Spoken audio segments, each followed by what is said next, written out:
have a couple Christmas cards, art cards, and I just used some scraps of what I had. And so the overall size I have is like 3.5 by 5.5, but you can do whatever size you want. The inside piece has got to be smaller than the outside piece. But other than that, no rules. So I'm starting with the inside, and I'm using Bristol Smooth, and I'm just smooshing on some distress inks. I got Broken China, Evergreen Bough, and just kind of covering the page so that it looks like it might be a cloudy day or an overcast day, but kind of a blue sky, but not. So then I'm going to add some evergreen boughs, and I'm taking the stamp from Tim Holtz, Stampers Anonymous. I think it's the Forest Floor 2 stamp set, and I'm just stamping with some Versa mark because I'm going to be embossing, and I'm just kind of randomly covering the piece. Not densely covering, just a little bit.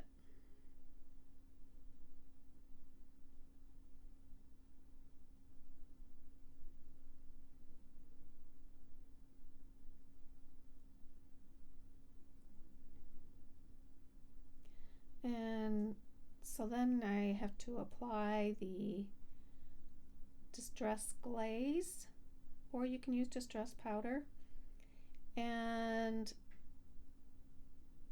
then I put back what's left. I apply it liberally, and so I usually have a lot left to put back in. And then I always toss my paper because I got them mixed one time and I'll never do that again. And so before I emboss that, I'm talking to someone on the phone, so I can't turn on my heat tool. And so I have this bird that I cut out of, I think it was cut out of mixed media paper. And I'm using a stencil, and I've added some, let's see, that's distress. It's the sparkle texture paste. And so I'll set that aside to dry until it gets clear. And what's underneath, when that goes on, it's transparent, so it's going to see whatever's behind it. So if you want it white like I want it white, you put it on first and then you add your inks on top so that that's still white. If you want it to be a color, then you can put the color down and then the distress texture paste sparkle. Okay, so I just embossed the evergreen bough, and now I'm going to start working on the larger piece, and you're not going to see a whole bunch of it, so I'm just wanting it to be the colors to mesh and so that they go well together. So I'm kind of doing the same to colors, except for the background's going to be the Broken China through the stencil, and then I'll add some color of green mowed lawn to kind of mimic the evergreen boughs that are on the front, the green on that. So I'm going to add green to the back. So my stencil's not quite big enough, so I just kind of position it the best I can to go over the remainder of it. And I'm going to soften it up just a bit by just spritzing it with a little water and then just tapping it off.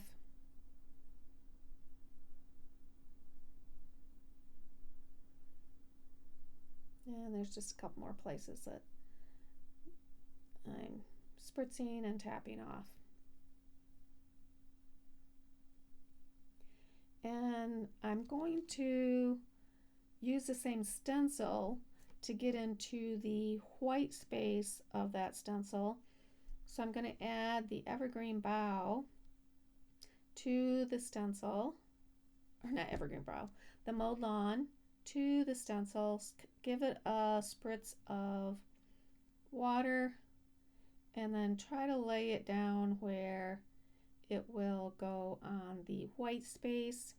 Now it's never going to be perfect, and you never know what you're going to get when you do this method, but I don't really care about perfection, so what I get is fine. And often you know, it's really cool as it is, but then sometimes I'll add some water, which I do right now, is add some water just to kind of soften up that green and move it around a little bit.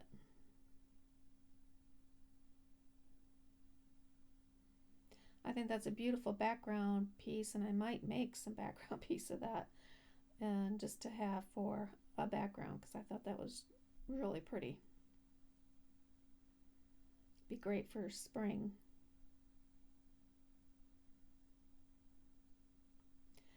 This is a Christmas piece, but it's kind of not traditional Christmas colors, which in my home I really don't do traditional red and green. So I'm good with these colors for Christmas.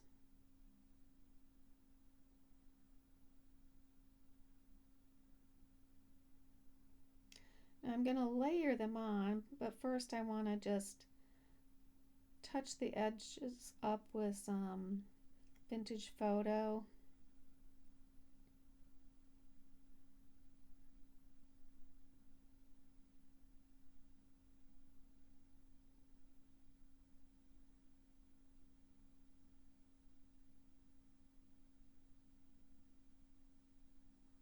And I do both pieces. I'm a little off camera there. Sometimes I get going and I forget I'm recording.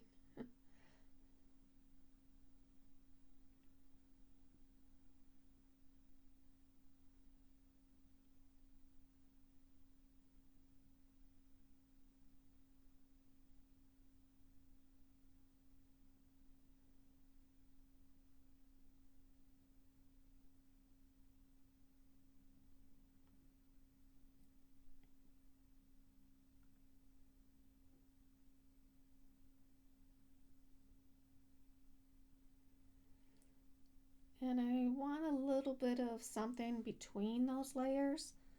So I'm ripping apart a book page just to kind of put something between them to kind of break it up. And you could do that with anything. A jelly print would be nice, or just any kind of scrapbook paper.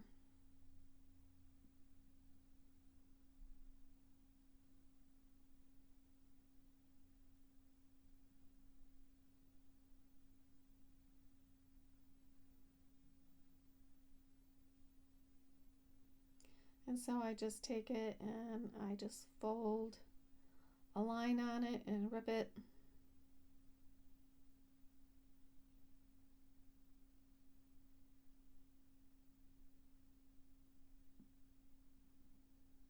And then just kind of trim it by tearing it down to the right size.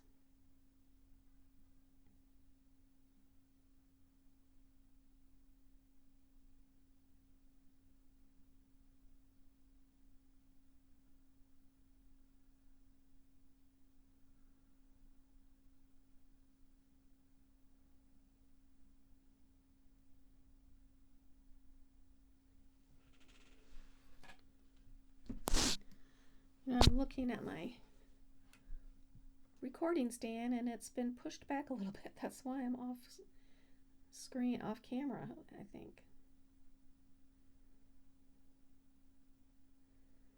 Okay, so I've got my book pages glued on to the back.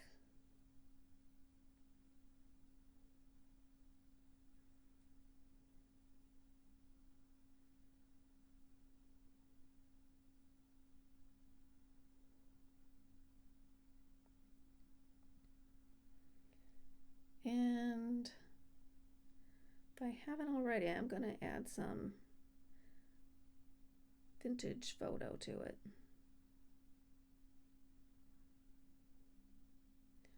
I must already have it because I'm getting ready to glue.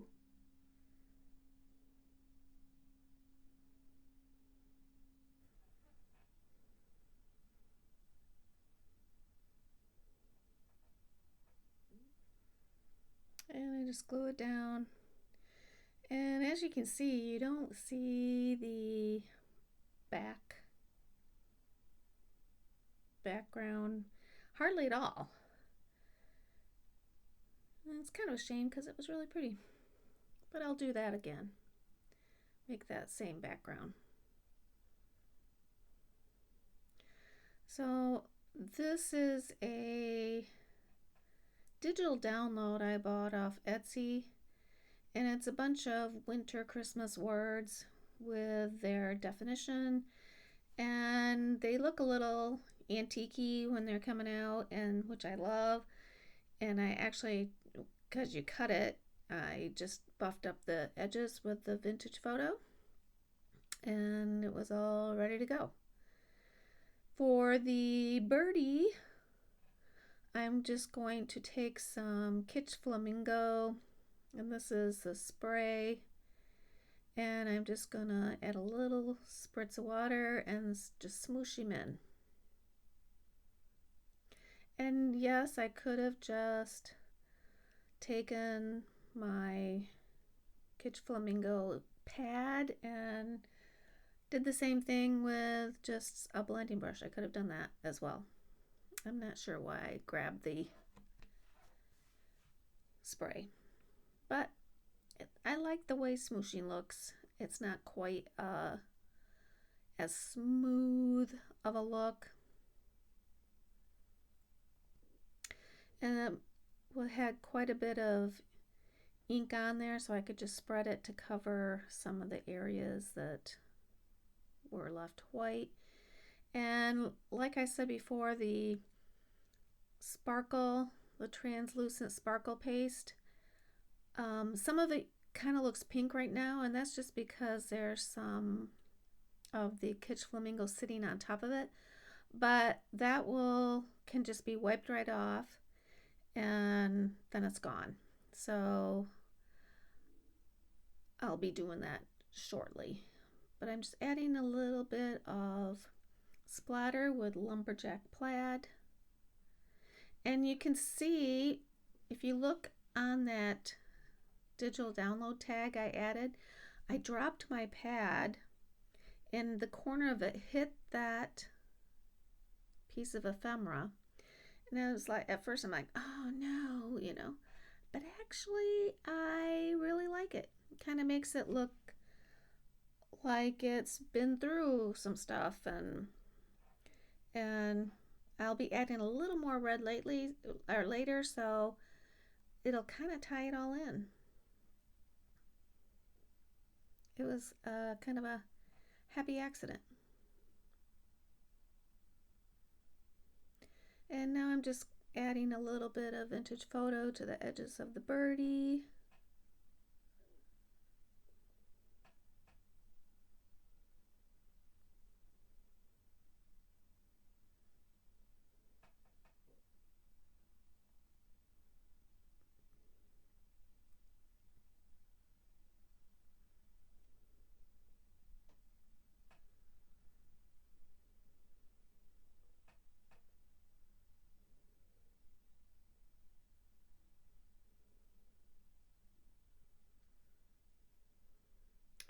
And I'm gonna glue him on so that he kind of just sits right on top of that tag.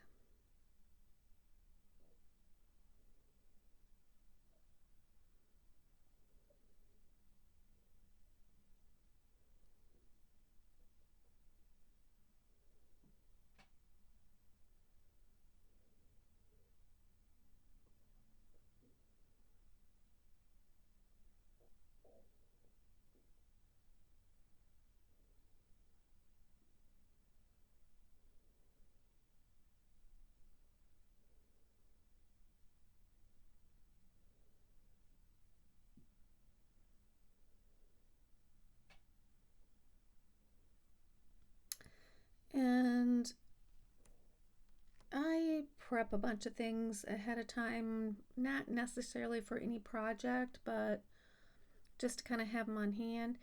And one thing I have are these berries. They're from the berry stamp in the Forest Floor 2 set. And I stamped them with lumberjack plaid.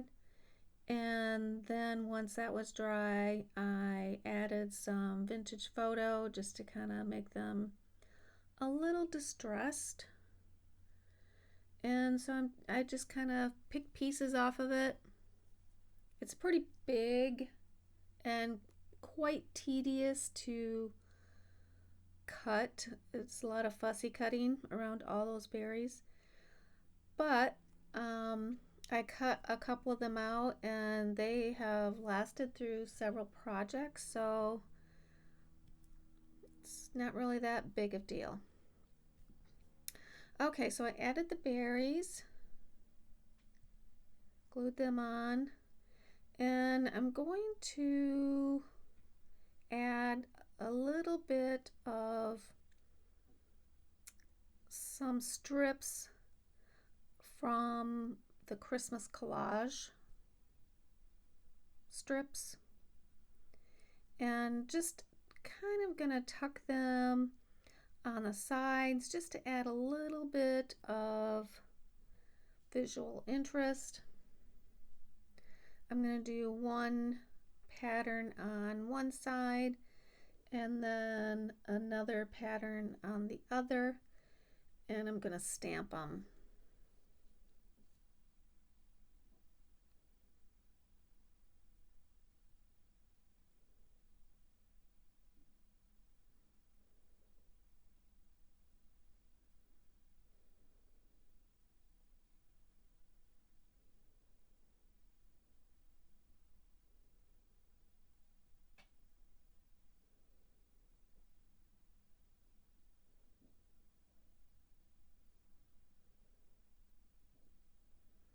And I'm just trying to make it even.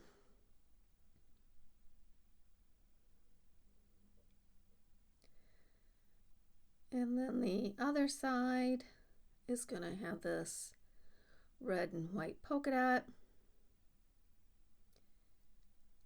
which I already cut and added on. I'd put some vintage photo around the edges. And now I'm picking out some stamps to stamp it with. I don't really have any Christmas words stamps. That would have been nice, but I don't have any.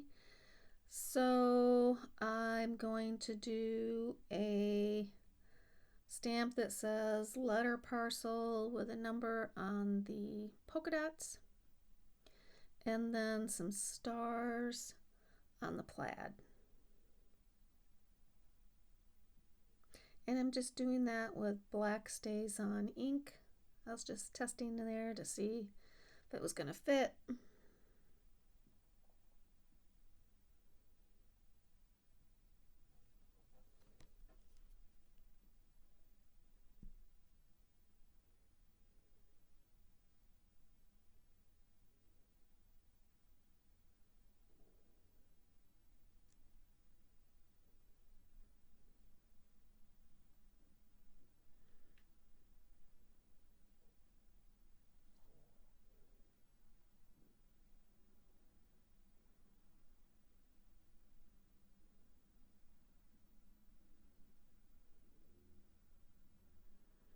And then on that same stamp set, this is called Eccentric, the stamp set, has some stars, and I'm just going to put them down the side.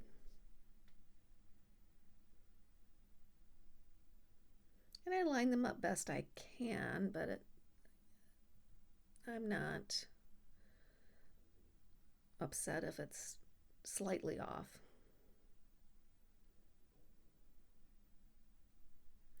And that is it. You'll see I've made two. I got some final pictures coming up, and I hope you enjoyed it. If you haven't subscribed, please do. And if you like what you saw, give me a thumbs up. And you all have a Merry Christmas.